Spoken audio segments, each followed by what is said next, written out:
Muy buenas, bienvenidos a mi canal. En el vídeo de hoy vamos a hablar de un tema de rigurosa actualidad. Vamos a hablar de la guerra mundial energética en la cual estamos inmersos. Para hablar de ella, lo primero es saber qué bloques están luchando en esta guerra. Por un lado está el bloque de los Estados Unidos y sus aliados, Canadá, Reino Unido y la Unión Europea. Por otro lado está el bloque de Rusia y sus aliados, China, India, Irán y Arabia Saudí. Bien, en esta guerra, ¿qué es lo que está en juego? En realidad hay dos cosas que están en juego. Una, el suministro de petróleo y gas a Asia. Y dos, ¿en qué moneda se va a hacer dicho suministro? Fijaos en esta gráfica. Estos son las estimaciones de consumo de petróleo y de gas en los próximos años por la Agencia Internacional de la Energía. Como podéis ver, la Unión Europea no va a hacer más que bajar en este consumo, mientras que Asia va a doblar el consumo actual en los próximos años.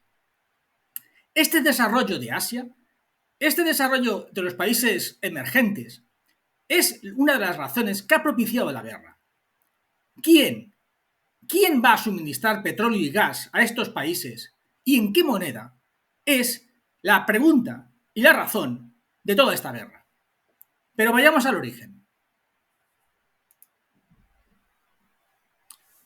En los años 2010, Estados Unidos con el fracking se convirtió en el mayor exportador de gas y de petróleo del mundo. Este movimiento fue una de las causas que precipitó la guerra. El bloque asiático, que hasta ese momento con Arabia Saudí y con Rusia eran los mayores productores, se asustaron y decidieron que algo tenían que hacer. Fijaos en esta gráfica. Como podéis ver, a partir del 2018, Estados Unidos se convertía en el mayor productor de petróleo. Esa fue una de las razones que produjo que Arabia Saudí, que hasta ese momento era uno de los más férreos aliados de Estados Unidos, decidiera cambiar de bando y aliarse con Rusia para conseguir contrarrestar la supremacía en el petróleo de Estados Unidos. Pero, ¿es esto actual? ¿Viene de más atrás? Fijaos, esta noticia no es de este año. Esta noticia es del 2017. Para que podáis entender los dos movimientos, el del suministro de petróleo y el de la moneda, tenéis que entender que el bloque de Rusia a lo que aspira es a independizarse del dólar. Quieren dejar de tener que comprar gas y petróleo en dólares y hacerlo en su propia moneda. Rusia lleva con este plan no desde marzo de 2022, lleva con este plan desde muy atrás. Desde 2017 fueron los primeros movimientos rusos para dejar de comprar petróleo en dólares. Ya en 2020, Rusia había reducido el uso del dólar en sus transacciones a un 46%, cuando en el 2019 todavía el uso del dólar era de un 90%. Bien, otros de los países que empezaron a ver la posibilidad de dejar el dólar y usar sus propias monedas fueron China, Turquía, Irán, la India o Brasil. Como podéis ver, a excepción de Brasil, el resto de países encajan con el bloque que actualmente ha decidido ir a la guerra e intentar independizarse del dólar americano y también usar sus propios flujos de petróleo y de gas y no usar el flujo de petróleo y gas americano.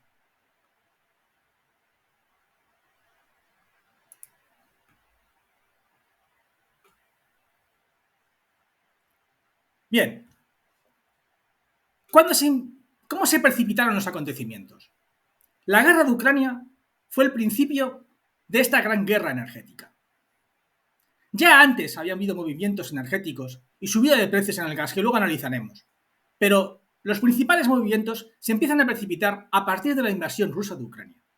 Lo primero que ocurre, febrero-marzo de 2022, es que la Unión Europea y los Estados Unidos imponen sanciones a Rusia. Estas sanciones generalmente significan dejar de comprar petróleo y dejar de comprar gas a Rusia. Inicialmente Estados Unidos corta las dos vías y la Unión Europea tarda más en aplicarlas. Pero, ¿qué hace Rusia cuando le aplican estas sanciones? El movimiento ruso es obligar a todos los países que quieran gas o petróleo ruso a usar el rublo. Como habéis visto antes, el abandono del dólar era una de las causas de la guerra. Y Putin lo que hace es ponerla en práctica. A partir de marzo de 2022, cualquier país que quisiera comprarle petróleo o gas a Rusia tendría que hacerlo en rublos.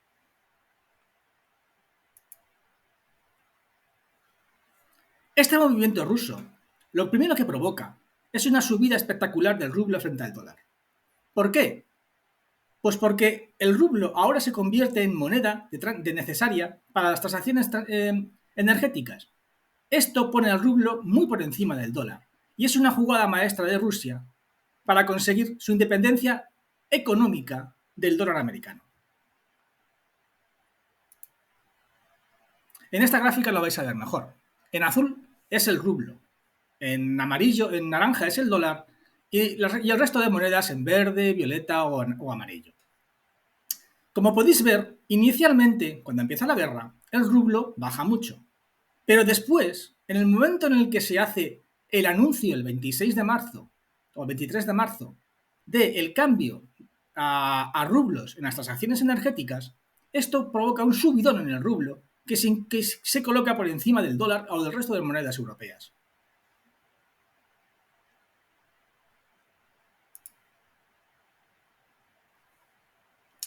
¿Y qué pasa después? Si Rusia deja de vender petróleo y gas a la Unión Europea, ¿quién se queda con el mercado europeo? Pues Estados Unidos, el otro gran aliado del bloque occidental.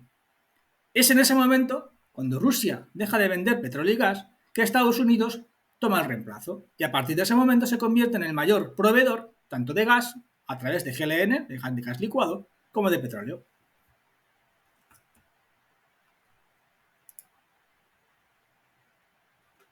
Bien, pero hemos hablado que en este bloque, en el bloque ruso, no solamente está Rusia, también está China. ¿Qué hace China? Vayamos otra vez a la gráfica anterior.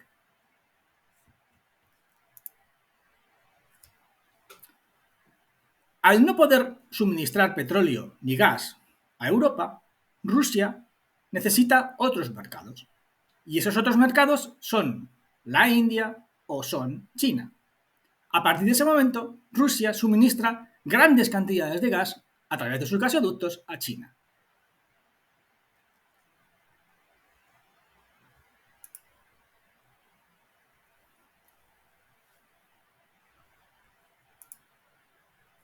Bien, hasta ese momento, hasta noviembre del 2021, China había importado enormes cantidades de gas de Estados Unidos.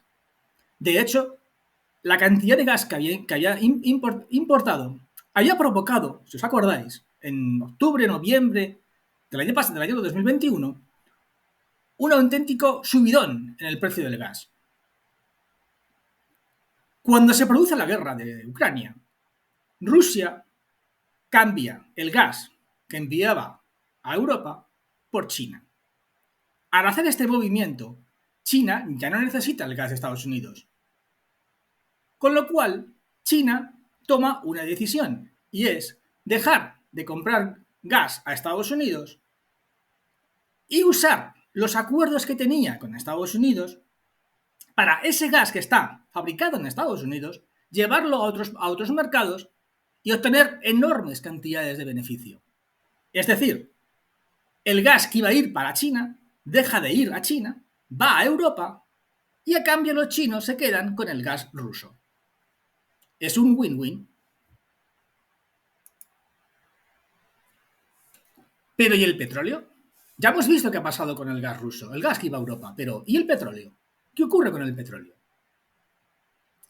Bien, si os acordáis, en noviembre del 2022, China confinó al país entero. Hubo un rebote de COVID y los chinos dejaron de comprar petróleo. Eso provocó una caída en los precios del petróleo de un 25%.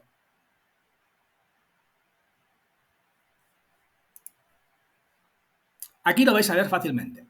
Si os vais a noviembre de 2022, veréis que el petróleo pasó de casi 100 a 76, es decir, una caída del 25%. Esa caída fundamentalmente es provocada por dos cosas. Una, la liberación de las reservas estratégicas de los Estados Unidos en 19 millones de barriles.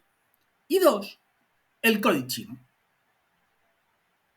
La clausura de los mercados chinos por el auge del COVID en noviembre, junto con la liberación de los recursos americanos, provocaron que el Brent se fuera a 76. Bien, pero ahora está en 88. ¿Por qué está en 88? La razón es la que veis abajo, en la segunda noticia. A finales de diciembre, China, aprovechándose que el precio del Brent estaba muy bajo y viendo que la reapertura de sus fronteras iban a provocar un aumento en la demanda de petróleo, decidió comprar enormes cantidades de petróleo en Abu Dhabi. Para que os fijáis, podéis fijaros en la cantidad de petróleo que han comprado, representa el 60% de las reservas energéticas que liberó Estados Unidos en noviembre. Con este movimiento, China ha conseguido que el petróleo pase de 76 a 88, como podéis ver en esta gráfica. Pero, ¿necesita China tanto petróleo? Si ya cuenta con el petróleo de Rusia, ¿por qué ha comprado tanto? Vamos a verlo.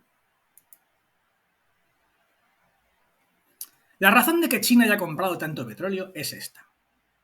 En diciembre, la Unión Europea puso un tope de 60 euros al precio del barril. Este tope implicaba que cualquier petrolero que quisiera comercial con Europa o con Estados Unidos tuviera que forzosamente aplicar un tope de 60 euros a cualquier petróleo ruso que transportara.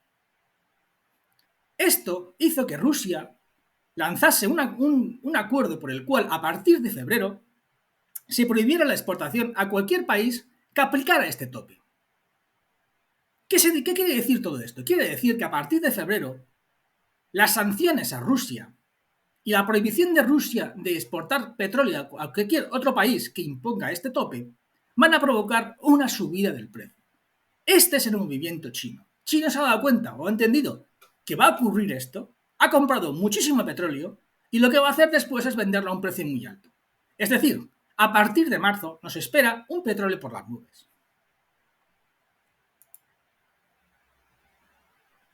Además, se junta otro problema, el diésel. Europa depende muchísimo del diésel ruso. De hecho, estos últimos meses ha realizado unas compras brutales de diésel ruso. La razón es que las refinerías europeas están específicamente hechas para diésel ruso y no tanto para diésel que llegue a través del fracking de Estados Unidos. Esto no va a ser inmediato, no va a ser el 1 de febrero o el 5 de febrero cuando tenga un subidón en el diésel, pero sí que lo va a ser a partir de marzo, que es el mes que más te tiene que importar. Como podéis ver en esta gráfica, las previsiones de demanda de petróleo para este año indican que a partir de marzo serán superiores a las demandas del año pasado, siendo agosto uno de los meses más peligrosos. Es decir, a partir de agosto el petróleo se va a poner por las nubes.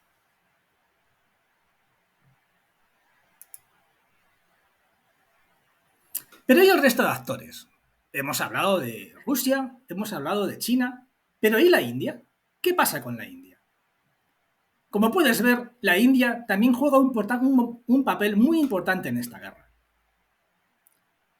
La India ahora se ha convertido en el principal suministrador, en el principal receptor del petróleo ruso.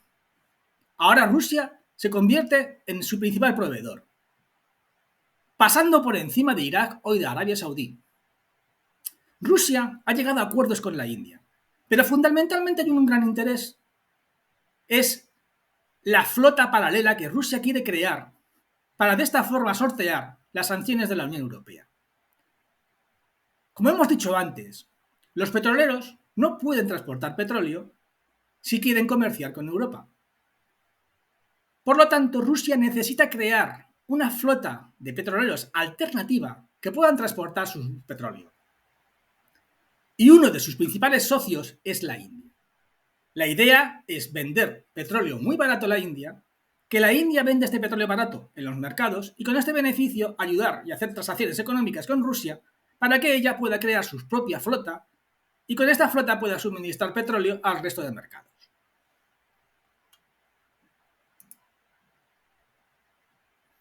¿Y Arabia Saudí? ¿Qué papel juega en esta guerra? Arabia Saudí siempre había sido aliado de Estados Unidos. ¿Por qué ahora va con Rusia? La razón del cambio estratégico de Arabia Saudí, que ahora ha firmado acuerdos con China, con la India y con Rusia, es esta. Como puedes ver en naranja, hasta hace poco Arabia Saudí era el mayor productor de petróleo. Pero la irrupción del fracking americano la relevó de ese puesto. Ya no es, junto con Rusia, el mayor productor de petróleo. Ahora su gran amenaza es Estados Unidos. Y aunque siempre ha sido aliado de Estados Unidos, ahora ha decidido cambiar esa alianza. Esta es una de las razones por las cuales en octubre Arabia Saudí junto a Rusia le dijeron que no a Biden en su propuesta de aumentar la producción de petróleo. Esta jugada, unida a las sanciones, harán que durante el 2023 el precio del petróleo se dispare. La negativa de Arabia Saudí y de Rusia a aumentar la producción junto la mayor demanda en el mercado asiático provocará que los precios energéticos sean muy altos.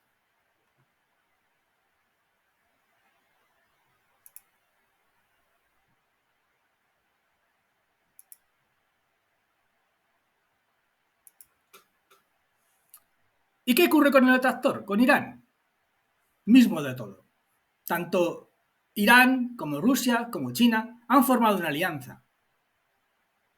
Habrás visto cómo hace poco vas a ver más noticias sobre cómo el petróleo iraní acaba en el mercado chino o acaba en el mercado ruso. Estos bloques son reales. Actualmente, la guerra energética va a continuar. Estados Unidos por un lado y Rusia por otro van a seguir realizando acciones y contraacciones en esta guerra que se va a recrudecer sobre todo en el año 2023. Bueno, espero te haya gustado este vídeo y recuerda, el que busca la verdad corre el riesgo de encontrarlo.